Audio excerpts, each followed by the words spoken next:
mga bata, sa araw na ito, ang ating pag-aaralan at kwento ay nanggagaling sa Luke 5, 1-11. At mula dito, pagtutuunan natin ng pansin na kung paano maaaring makontrol ng Diyos ang mga hayop. At para naman sa talata na ating kakabisaduhin, ito ay magmumula sa Job 12:10. Panghuli, para sa mga layunin ng ating aralin, una, ipahayag na ang Diyos ay maaaring magdirekta ng mga hayop at tao upang gawin ang kanyang kalooban. Pangalawa, sumang-ayon na ang mabuting sundin ang tagubilin ng Diyos. At pangatlo, hilingin sa Diyos na gabayan ang ating mga buhay.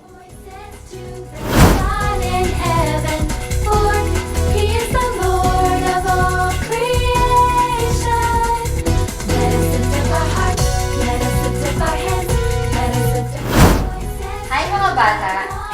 Tayo muli ay aawit ng papuri sa Panginoon. Sabi sa Psalms 95 verse 2, "Let us come before His presence with thanksgiving, and make a joyful noise unto Him with psalms." Ayan mga bata, handa na ba kayong umawit sa Panginoon? Ang aawitin natin ay "I got joy down in my heart." Ayan, mga joy ba kayo sa inyong mga puso? Kaya samahan niyo ako mga bata. I got joy down in my heart. Ready? Sing! I got joy down in my heart. Deep, deep down in my heart. J-O-Y down in my heart. Deep, deep down in my heart. Jesus give it to me, and no one can destroy it. Destroy, destroy. Oops! I got joy down in my heart. Deep, deep down in my heart. J-O-Y down in my heart. Deep, deep down in my heart. Jesus gave it to me, and no one can destroy it. Destroy, destroy. Oops! I got joy down in my heart. Deep, deep down in my heart. Yan mga bata, salamat sa inyong pagsama sa akin. Hanggang doon na lang. Paalam!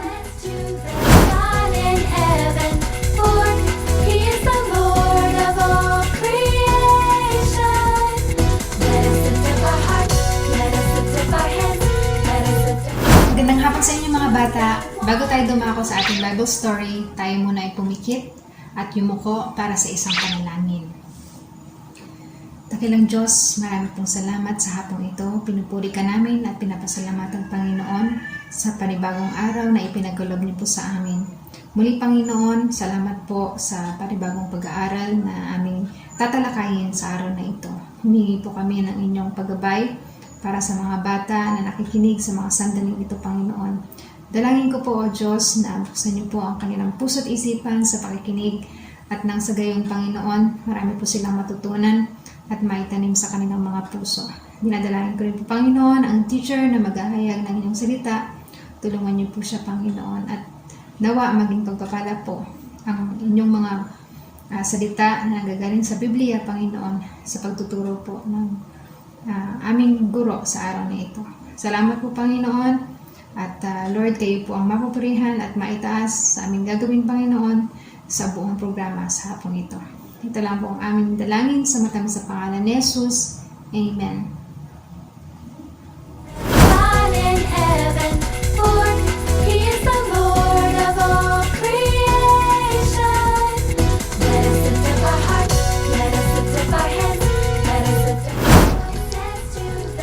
Mga bata, buksan ninyo ang inyong mga Biblia.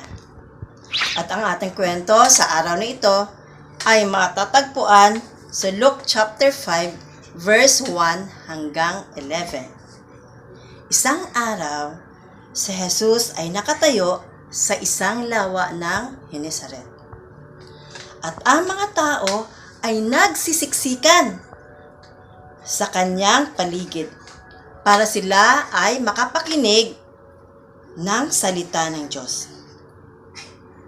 Dahil napakaliit ang puwang sa tabi ng lawa para siya ay tumayo, nagpasya si Jesus na sumakay sa isa sa mga bangka na malapit sa gilid ng tubig. Ngayon, ang bangka na sinasakyan ni Jesus ay pag-aari ng isang mangingisda na ang pangalan ay Simon.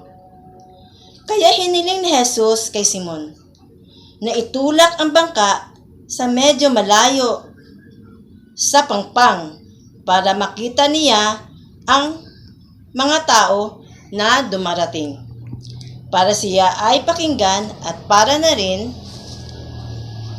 marinig siya ng lahat ng mga tao doon. Saka si Jesus ay umupo at nagturo sa mga tao mula sa bangka.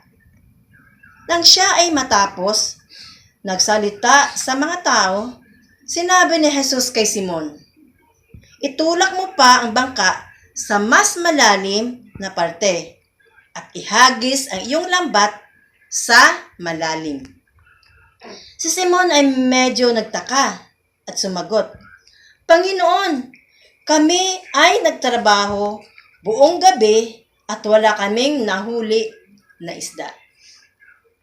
Subalit ito ay iyong sinabi, ibababa ko ang lambat." Kaya ngayon si Simon ay pumalaot sa mas malalim na bahagi ng lawa at inihagis ang kanyang lambat tulad ng sinabi ni Jesus.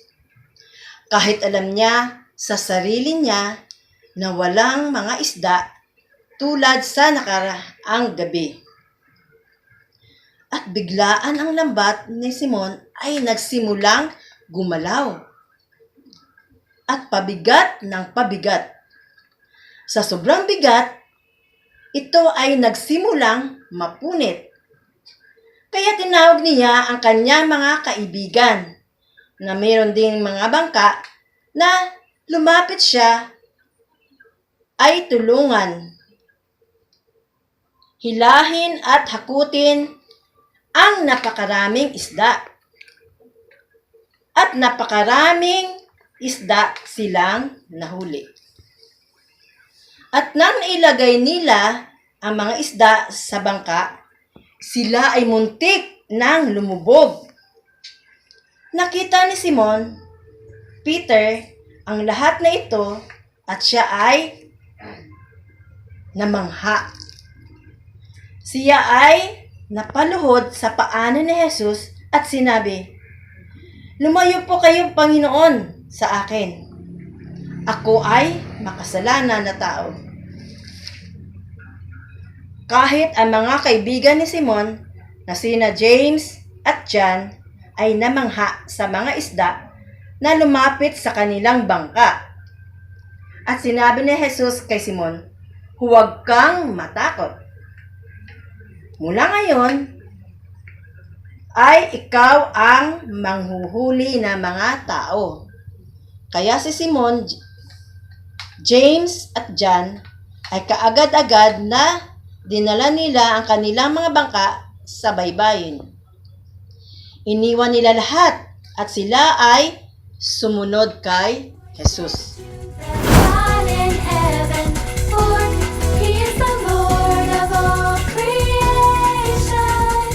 Let us lift up our hearts, let us lift up our hands, let us lift up our voices. Magandang hapon sa inyo mga bata.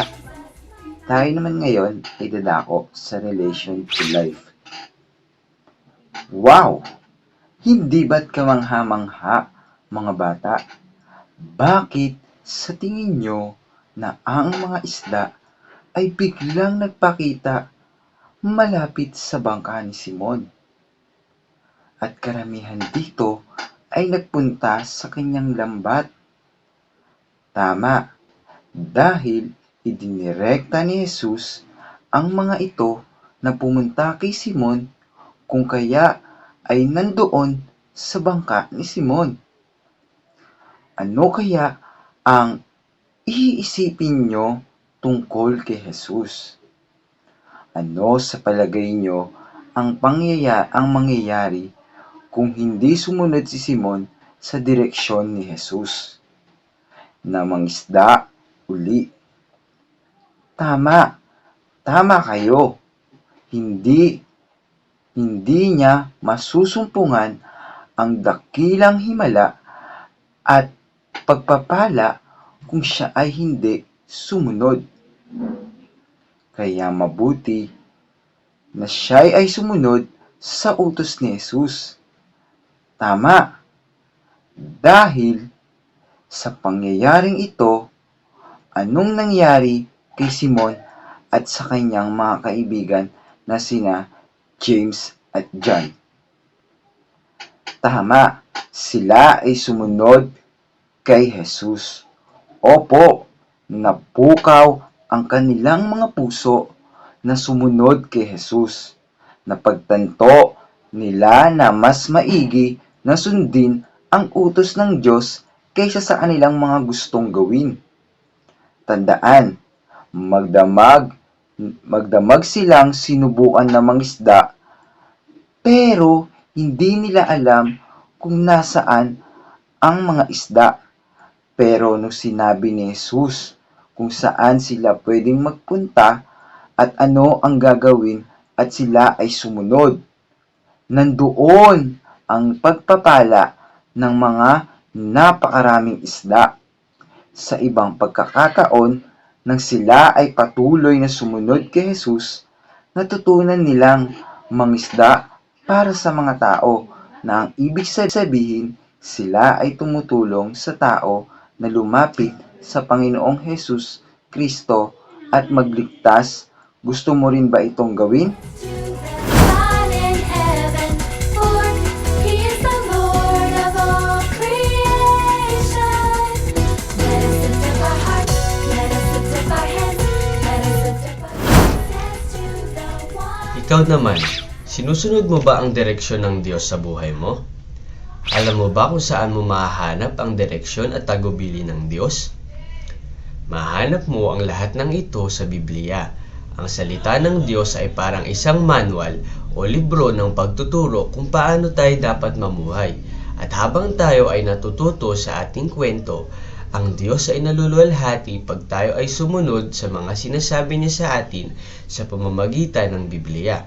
Halimbawa, naranasan mo na ba na magkaroon ng problema na may kaugnayan sa iyong mga kapatid o mga kaibigan?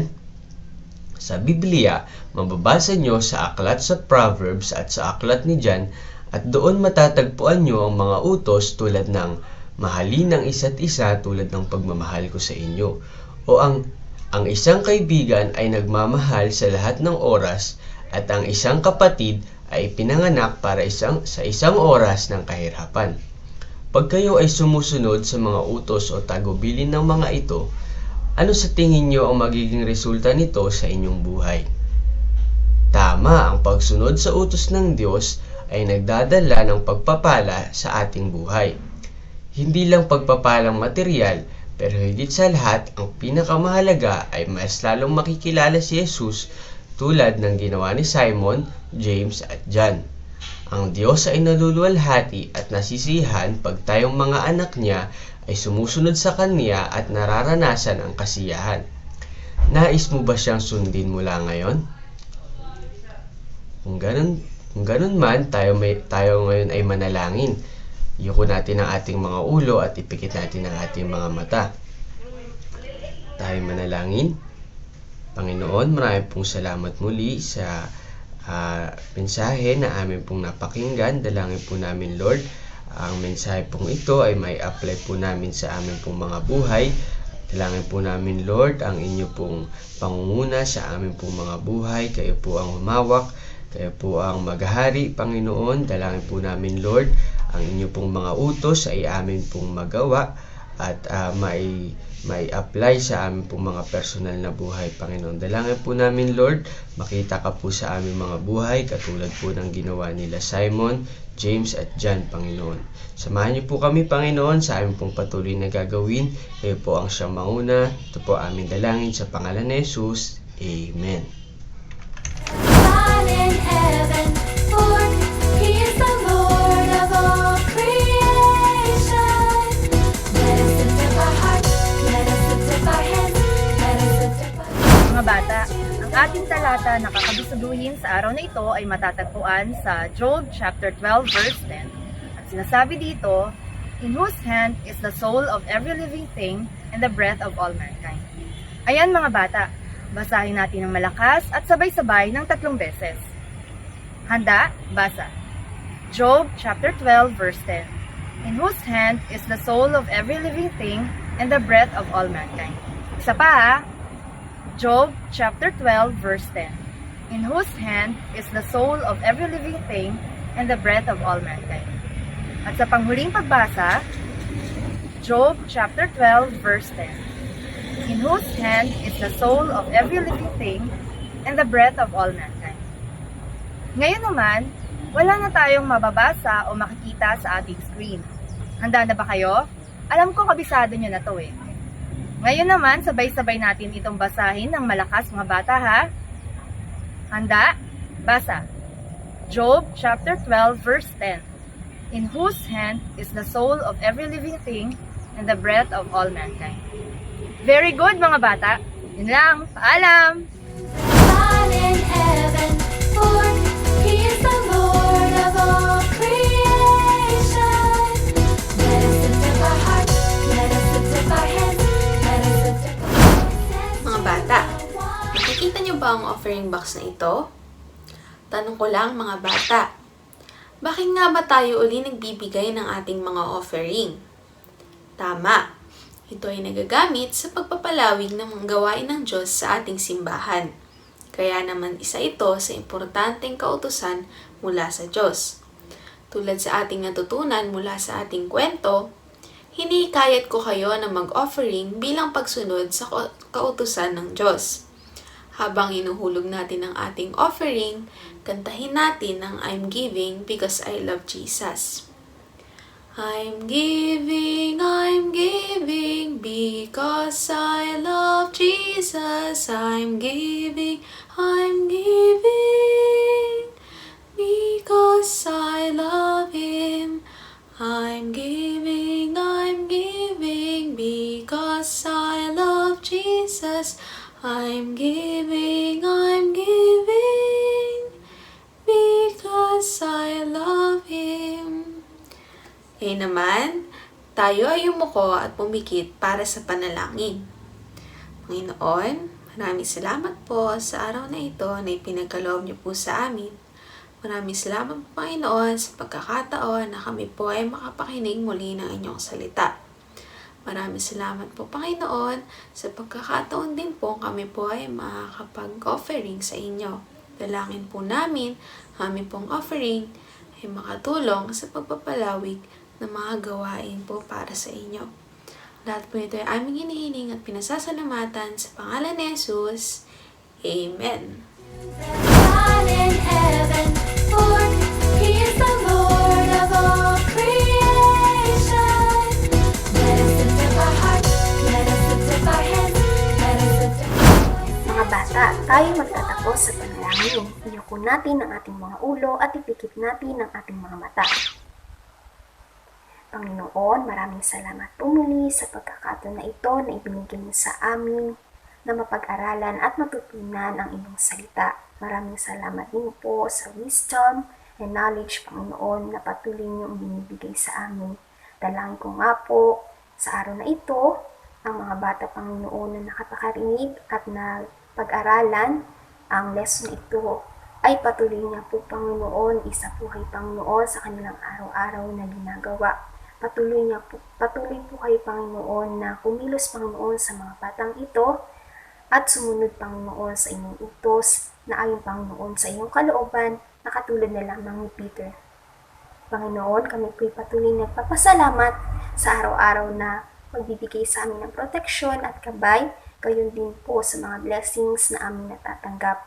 Dalangin ko ng ating Panginoon na patuloy niyo po Panginoon kaming ingatan sa araw-araw sa aming Panginoong mga ginagawa.